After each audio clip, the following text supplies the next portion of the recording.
সালমান খানের ঘনিষ্ঠ হওয়ায় লরেন্স বিষ্ণোই গ্যাংয়ের কাছ থেকে হুমকি পাচ্ছিলেন কপিল।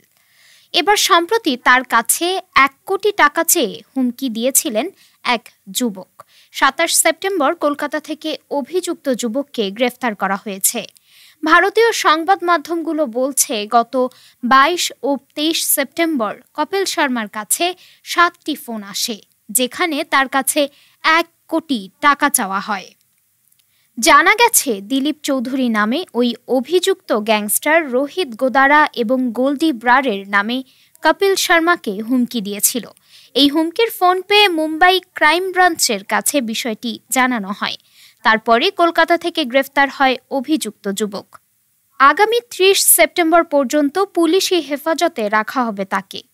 প্রসঙ্গত, কপিল শর্মার শোতে কিছু আপত্তিজনক মন্তব্যের জের ধরে গত ৯ জুলাই সকালে কানাডায় সদ্য খোলা তার ক্যাবস ক্যাসেতে বন্দুকধারীরা তাণ্ডব চালায়।